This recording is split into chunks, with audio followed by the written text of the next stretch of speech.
What's up, everybody? Finally back with another fan question and answer session. Always enjoy doing these because obviously, we played football for a long time and the fans mean so much to us. We want to be able to give you guys an opportunity to ask us the questions. Not just me, but some of my former teammates and friends are joining me on this show. And I'm really, really looking forward to this show today because not only is Scott Shanle a champion himself, but he is also an analyst. So he does a deep dive every single week into what our Saints are doing, the opponent that we're playing, and what he thinks is going to happen, his expectations for the team, not just for each individual week, but for the season. And we'll get into all of that. But before we get into all of that, we've got a little business to do. Here's a quick message from DraftKings. Can you believe we've had 7 months without an NFL game? Crazy, right? Well, good thing that's over. NFL's here, and DraftKings Sportsbook, an official sports betting partner of the NFL, is giving you a can't-miss offer. New customers can get $200 in bonus bets instantly when you bet just $5 on any NFL game. DraftKings is hooking everyone up with game day greatness. Download now and use code BOOT to sign up. New customers can take home $200 in bonus bets instantly just for betting $5. That's code BOOT. Only on DraftKings Sportsbook, an official sports betting partner of the NFL. The crown is yours. Thank you to DraftKings. Without further ado, I want to get into it. Scott Shanle, one of my longtime teammates in New Orleans, a guy that came in, I believe he was traded from the Cowboys to the Saints, and to go from an organization that was obviously one of the premier organizations for a long time in the 90s and had everything going for them in that 2006 going into that season, to get traded to a team that was coming off a 3-13 record, and join the Junction Boys. I'm sure he probably wasn't too excited about originally, but a guy that was a longtime starter for the Saints, Super Bowl champion, and now Cox Sports analyst for the Saints. He is none other than Scott Shanle. Scott, what's up, man? How's it going? I'm doing good. So I'm going to jump right in with my intro. I usually I do these and I just kind of freestyle the intro. Tell me, how did it feel way back when being traded from the Cowboys to the Saints, especially when you got traded, right? 2006, and I think it was late training camp or at the end of training camp. Tell me how that made you feel and your thoughts basically of going from that organization and coming over to the, I guess you might have even called us the Aints at that time still. Well, I didn't have mixed emotions. I remember when Coach Parcells, the Cowboys and Saints played in Shreveport on a Monday night football game. And I hardly played in the game. I got in at the end, and I was kind of ticked off because I knew DeMarcus Ware had been drafted to the Cowboys, and I'm second on the depth chart. And I'm thinking, am I going to be here? Am I going to be a special teams player? At that point in my career, I wanted to play. And I didn't know before that game there was already a deal worked out between the Saints and the Cowboys. So the trade had already been talked about, discussed. They didn't play me much, didn't want to get me hurt. But I remember thinking, when Coach Parcells called me the next day and said, "Hey, we trade you to the Saints," first thing I stopped him dead in his tracks and I said, I appreciate it, Coach. Thank you so much. I appreciate everything you've done for me, but I look forward to the opportunity. I was so excited about following not only just Sean Payton, but Gary Gibbs, who was my linebackers coach for the Cowboys, was out of the DC. And I love Gary. I think the world of him, still talk to him to this day. He's in Norman, Oklahoma doing well. But I was excited for a lot of those reasons because, as you know, the relationships are what makes this game special. And I was excited to follow those guys. And you laugh about like the Aints and the brown bags on people's heads. It was that part of it was a little daunting going from the Cowboys to the Saints. But at the same time, there was a huge advantage to that because you got to like build your own foundation. And I felt like Sean was going to do special things there. And you said it. We were the Junction Boys. And if you remember that year, Joe Bitt, every time we played in the locker room, called us a bunch of mutts and cast-offs. And like that chip on our shoulder was like, we were a bunch of backup guys. Nobody wanted Drew Brees, the Hall of Fame quarterback. The Chargers didn't want him. Like that chip on our shoulder was immense. And you know as well as I do that it wasn't the most talented team in 06. We played on much more talented teams after that in New Orleans. But man, so proud to be a part of that team. And that team will always hold a special place in my heart just because of everything we accomplished against all odds. Yeah, no, that's awesome. And I totally agree with you. We were a bunch of guys that nobody wanted. I mean, shoot, I'm NFL Europe, cut by the Browns, cut by the Saints a couple of times. So I'm right there with you on that. that chip on your shoulder that you talk about, though, like I want to fast forward to these days, right? Like times are different. Training camp, off season, all those things are different. There's a lot of, I would say, a lot more attention on guys, right? Guys signing big deals, guys being drafted highly. How does a coach, now I wasn't even going to go here, but how does a coach with what's going on these days, how does he create that chip for a team, or how does he push a team that maybe doesn't understand what it took for guys way back when to kind of pave the way for them these days? Like, I don't even know what I'm asking really, but it just, to me, it seems like there's a lot of teams that just go out and they play the game, and you can tell that it might mean something to them, but it just doesn't seem the same to me. And I'm not trying to make everybody who plays today feel bad. I just think it's to me, it's glaring that these guys are a little bit more pampered. They haven't had to go through all the things that we had to go through. And look, we didn't have to go through all the things that the guys went through in the 70s and the 80s. And, you know, like, so I totally get it. But how does somebody like DA figure out how to keep pushing these guys to the point where they're going to finally just buy into everything and make sure that football is the most important thing, and obviously in that winning as well? Yeah, no, I think you're right on. And I think you said we don't want to sound like we're the get off my porch, we're the old guys mad at the game, but the game has really evolved. Even in the time we've been away, they've been trying to make the game as safe as possible. And I think when that happens, you start to look at the game as it's getting a little softer. There's not as many collisions. Guys who probably, when we were doing 2-a-days, the guys who used to do 3-a-days thought we were spoiled brats. You know what I mean? So that's kind of how we look at the game now. But to answer your question, how does DA or how do coaches now make sure football is the main thing in guys' lives? Because if you look at salaries, I mean, at the end of my career, $20 million for a quarterback, that was elite. That was like you're in a whole different stratosphere. We have defensive ends making that. D tackles are making that now. So, you know, I don't think it's ever going to change. It really comes down to this. To answer your question, you have to put high character guys in your locker room. And I think that's what makes the Saints organization so special. And they try as you're not going to always get home runs when you draft and you sign free agents, because you know this and I know this. Money changes everybody. Yeah. And some guys are just ultra competitive and they don't care about the bank account. Some guys, they look at that bank account and said, I've made it. I'm going to exhale. And football is really not that important to me. And those guys don't stick around long. Some teams they do, but I think with the Saints, how you approach the game now in a little bit softer, safer world is you have to draft high character guys who football is super important to them.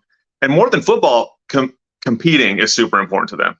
If you can find a competitive individual, it doesn't matter what that check looks like every week. They're going to want to be the best at their position. They're going to want to win championships. And I think those are the type of people you have to draft, no matter what the salaries and the landscape of football changes. Yeah, I totally agree. And you talked about quarterbacks making $20 million. I'm going to go to a quarterback that's making a lot more than that, Derek Carr.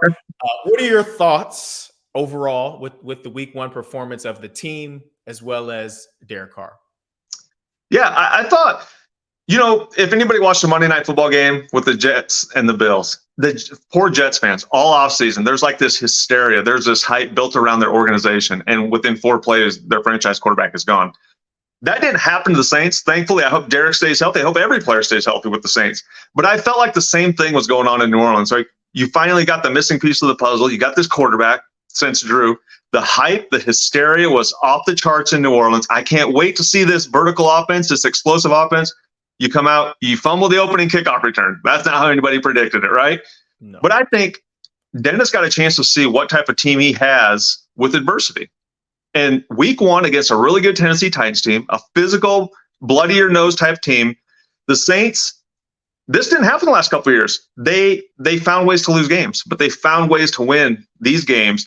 And I thought as the game went along, you could see Derek take control of the offense. You started seeing the offense open up, make vertical plays. And it didn't start the way a lot of us Saints fans hoped, but I think it ended and gave you a picture of what this team can be and what I think we all expect them to be NFC South champions at minimum. I think you saw that as the game went along.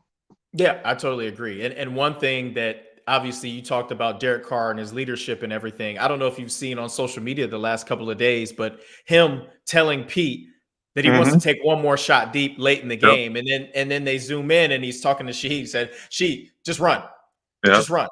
I mean, and like, to me, it almost gives me goosebumps thinking about those moments, because that reminds me so much of Drew, and not necessarily, hey, I'm going to throw a bomb, but just taking control of the offense and letting a guy know, hey, I'm coming to you.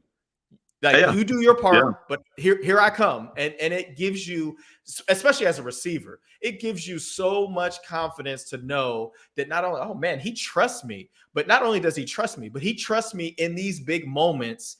And just like we saw, that catch basically solidified, or almost solidified, the victory for us. And shoot, man, I mean, if I'm nitpicking, I mean, Shaheed could stay a little bit, further away from the sideline. Derek could maybe throw him a little bit better ball. It's a touchdown, and we're not even having the conversation about having to run it out. But shoot, man, I totally agree with you. The fact that this team has needed a stable quarterback first, and a guy that's got all the talent to go along with the intellect. And that's not taking shots at Taysom or Jameis or any of these other guys, but we're talking about a multiple-time Pro Bowl guy. Like, this isn't some backup quarterback that we're trying to see if he can come and play.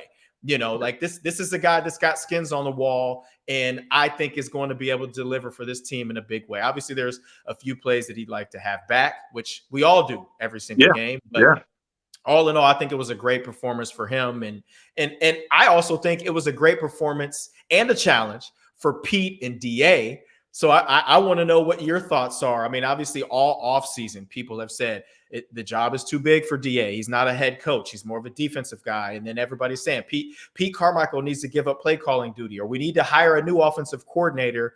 I've always kind of stood on the table for Pete, right? He was our offensive coordinator our entire time with the Saints. And when Sean was suspended in 2012, he was the guy that called the plays. And that was my only 1,000-yard season of my career. So, like, I have to give him some, like, extra props. And I know what type of play caller he is. Like, he wants to throw the ball down the field. And I think with this group, man, like, it could be bombs away with this group. And it's not just the receivers. It's the receivers. It's the depth at tight end, the guys that can get down the field, bringing Jimmy back, the running backs, especially when AK gets back. I mean, I think this should be a top 10 offense minimally in the league. But what are your thoughts on DA as well as Pete and the job that they did in this game, and what your expectations are for them this season? Yeah, well, I thought you hit on a lot of great points. And first of all, since you're talking about Pete last, I think a lot of people don't understand just how big a thing loyalty is in life and in a locker room and in an organization. This is a guy who's had top offenses, top 1, 2, 3 offenses, really every year since he's been with the Saints. A couple years here and there. This is a guy who's been offered tons of other jobs, right? And he wants to be in New Orleans. He's had so many opportunities to leave that building, and right there, he stays right there, continues to churn out top-ranked offenses every year. And I think last year was an outlier. A lot of people will always look at last year. I think not only just for Pete, last year was an outlier for Dennis. It was an outlier for the organization because there were so many things going on. You were down to second and third string offensive linemen. You give me an offensive play caller who has a playbook to answer to that, it's hard. I mean, there's a reason why offensive linemen now are paid $15 million a year, because you don't find those big guys just walking anywhere on the earth who can pass protect and run block. So last year was an outlier to me. And that's why when you were talking about Derek, I was so excited when they went out and got Derek Carr, because the interesting thing with Derek is if you're a Derek supporter, you can find stats to support it. If you're a Derek hater, you can find stats to support it. And that's just what was going on, is people were butting heads and saying, not enough playoff wins, doesn't win playoff games. Look at this stat compared to this stat. My answer to that was Derek Carr was in a dysfunctional organization. Say what you want. You know, Lance, like when you play for multiple head coaches and multiple coordinators and multiple position coaches, how are you ever supposed to become the best version of yourself? I took Derek Carr under John Gruden as the best version of himself and thought there's a lot of similarities to what the Saints do offense-wise, West Coast offense principles. You'll know that better than I do, but those were some of Derek's best years. I got immediately excited about his fit in New Orleans, his fit in the offense, his fit in the locker room. Because if you watch Derek talk at any of his press conferences with the Raiders, it's like, man, I would love to play for that guy. It was just like, you could tell the leadership ability. And I think that's what he brought to the team more than anything. And we know, and I know as a defensive player, when number 9 was under center, man, every week you pulled up to the Dome, you had a real chance to win a game. Every time you were in 3rd and 5, 3rd and 10 plus, sit back down, boys. The Drew Brees is running the offense. We got great receivers. We got great play callers. We got a great quarterback. So I feel like that's where we are now. I love the division we're playing in. I love the schedule we're playing against. It really just comes down to staying healthy, and nobody stays completely healthy. But if you can say more healthy than you were last year, right, I think you got a chance to really do something, because the NFC South is yours for the taking. And I'm not really sold on the NFC outside the Eagles and Niners, and Cowboys look good. Yeah, for sure. Look, and Derek Carr, I think one of the stats that I saw over the summer was in his 9 years with the Raiders, the defensive ranking overall in that 9 years was last in the NFL. Yeah. So what are you going to do? He could be as great as anybody, but if they can't stop anybody, it's going to be hard to win games. I mean, if you have a last ranked defense, I mean, you're definitely not going to be winning Super Bowls, and it's going to be hard for you to win enough games to win a division. So speaking of defenses, I'd like to get your opinion on what their game plan could be this week against Bryce Young and that offense. Rookie had his first start last week on the road. This will be his first time at home in Carolina. He struggled a little bit, which you would expect most rookie quarterbacks starting their first game of the season too. I wrote his stats down because I hadn't had a chance to really study him. 20 of 38, 146 yards, 1 touchdown, 2 picks. But the thing that stood out to me was that the Panthers rushed for 154 yards. So in my mind, they're probably going to do more of the same. They're going to start with the run and hope that Bryce Young doesn't have to do a whole lot. I think they don't want him to throw the ball 38 times. I would imagine that's probably not in their game plan. But what kind of things can we do defensively to get after him, obviously, and then, disrupt and make sure that we stop the run? Well, I can tell you, being in that defensive room and having Dennis stand in there, and he does a lot of the same Greg Williams type principles. Right. I sat in that room when Matt Stafford was the first overall pick, and we played them early in the season. This guy's they're going to light him up. I mean, they're going to bring heat. They're going to play a ton of man-to-man, and they're going to say, our DBs are better than your receivers. Try to block 6 or 7 guys. And they're going to put pressure on him. And that pressure, to me, is probably going to be in the A-gaps. They're going to get big guys in his face, maybe looping ends around and getting Cam Jordan in the A-gap, maybe getting tall presence, because he is a smaller stature guy. And all that being said, a lot was not made about his height. I thought he was, if I was taking the first quarterback in draft and it was between him and Stroud, I just liked, just like we talked about Derek, going into a locker room and being a leader and guys following him. Despite his size, I felt like I saw him make every throw at Alabama.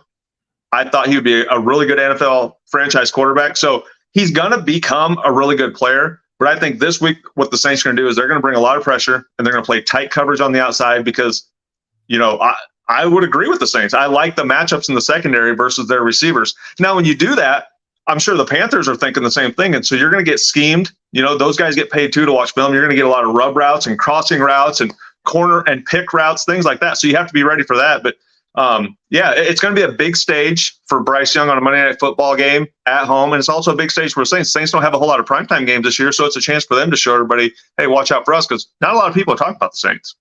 No, they're not. Well, and you talked about the Saints playing a lot of man coverage. I totally agree. I don't look at that receiver group and see anybody that is like, oh my gosh, we have to make sure we put somebody here and then put somebody over the top. I mean, talking about Terrace Marshall, Laviska Shenault, Adam Thielen, Hayden Hurst, the tight end. I mean, nobody is really, really scaring me. But the thing that does scare me, and it's been something that's kind of bit the Saints in the butt a little bit over the last several years, is athleticism at quarterback. And you've got guys playing man-to-man coverage. Their backs are to the quarterback. If you aren't able to get that pressure up front and keep him in that pocket, then he can really present a problem to you, because I think he's not sneaky athletic. He's like elite athletically at that quarterback position. And he's a very, very timely runner, right? We haven't seen it a lot in the NFL. He's only got 1 game. But if you watch some of the runs or the throws that he makes on the run that he did at Alabama, if you allow him to do that in this game, then this could be a long night for our defense. I mean, I truly think that that's something that could be a potential Achilles heel if our defense isn't able to keep him in the pocket. And I think it's easier said than done. Maybe you could speak a little bit to that, because obviously you've been in those meetings, but talk about it. I mean, an athletic quarterback that obviously can extend plays and or make plays with his legs in especially third down situations that are kind of backbreakers for your defense. When you're expecting it's 3rd and 12, you want to get them off the, get off the field and get the ball back for your offense. But then he's able to scramble, and he scrambles for 15 yards and walks out of bounds. Like, talk about what that does to a defense and how you can try to prevent that. Yeah, it is. It keeps defensive players and coordinators awake at night, guys who have legs at the quarterback position. And we've seen that evolution of that position more than ever in the last 20 years of the game. And it's really changed the game, because it used to be you would play defense and it was like playing 11 on 10. The Tom Brady's and the Peyton Mannings of the world, you don't need a spy. You don't need to take a guy out of coverage. With guys who can pull the ball down, yeah, you can play man-to-man, but just like you said, that means backs are to the quarterback. And if the D linemen aren't staying in their right gaps, all he does is he sneaks through, and now 3rd and 5 is move the chain. So that makes it tough when you face guys who have the ability to do that. And you don't have to be Michael Vick. You don't have to be those type of guys. You can just be a guy with good athleticism, and he definitely has that. You get the first down and move the chains. I think Bryce's best friend Monday night is Carolina being able to run the ball. Now, the Saints did a great job against Derrick Henry. They held Derrick Henry way under 100. So if you're the Panthers, you have to find ways to, Coach Payton would always say, we got to steal a possession. I think the Panthers are looking for ways to steal first downs, whether it's halfback pass type plays, reverse, double pass. You have to do something, because I don't think the Panthers can line up and just say, we're going to run the ball for 250 yards tonight against the Saints defense. And vice versa, I don't think they can say, we're going to drop back 38 times and ask Bryce to win it against the Saints defense, who I said before the season, they're going to be a top 5 defense. They're too athletic and too gifted and too well coached not to be. And they showed that last week. So Carolina's going to have to get smart with the way they're designing plays and setting up plays. And they're not going to be able to get one-dimensional on the Saints defense. Yeah, I totally agree. I think this is a huge game. Obviously, it's a divisional game on the road, which we know if you're able to win this game, you kind of have a 2-game advantage on Carolina, because they're coming to the Dome later on in the season. Obviously, this is a pivotal point for us early in the season. Are we going to set the tone for the NFC South? I think that we should win the division, and I think if and when we make it to the playoffs, we can make some noise for real, especially if we get home games in the playoffs. But what are your thoughts on the Saints in the NFC South and the NFC? No, I thought before the season, I think you and I are both saying the same thing. We're pretty high on this team. Derek Carr was kind of that missing piece. We both felt like they were going to have a great defense. And so far after week 1, that's been the case. And you throw on top of that, the Saints do have a pretty easy schedule, relatively speaking. Now, that's going off last year. You don't know how other people are going to be this year. But I'm just saying, when I think of a defensive player, this is what I do when the schedule comes out. We look at how many cold games are we playing in November and December, right? That's what we do as Dome guys. And then I look at what elite quarterbacks are we playing against. Well, I started to do that on this year's Saints schedule, and I'm like, but where are they? I mean, you're playing Trevor Lawrence. I mean, but there are no Tom Brady, Aaron Rodgers, Peyton Manning. There's no Joe Burrows and Mahomes. So I love the Saints schedule. And that being said, you alluded to it. If you love a schedule and you win the games you're supposed to win, you're setting yourself up for 1-2 seed, and you're playing games at home, and that's tough to do in the playoffs, especially against a team that has a really good defense. And I think the Saints are going to be really balanced on offense. So I said before the season, it wouldn't shock me if the Saints came out of the NFC. Now, San Francisco may have something to say about that. Philly's a really good team. Dallas looked really good last week. So maybe the NFC is better than a lot of people think, because right now all the attention's on the AFC, and it should be. You have Mahomes and Burrow and Lamar and all those guys, Josh Allen. So everybody always puts all the attention on that division or that conference because of the quarterbacks. But I think there's 4 really good teams in the NFC, but it would not surprise me if the Saints end up emerging as the best team in the NFC by the year end. I'm right there with you. Well, we're going to get to a few of the fan questions that they have. And it's funny, I was looking at the questions before. It's not a whole lot of football. So they're going to ask us a few questions. Lala, if you could put one of those up for us. Man, I'm looking forward to this week and this season. But Scott, what are some hidden talents that you have that would surprise fans and former teammates? Wow, hidden talents. I don't know what people consider talent, to be honest. I mean, when you play in the NFL, like you're like, well, I'm pretty talented because you played at the pinnacle, right?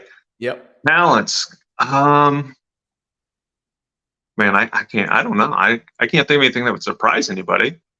Well, you're a great analyst, that's for sure. That if they don't watch you on Cox, now they can watch you on the Boot Crew YouTube page and see that you are very talented.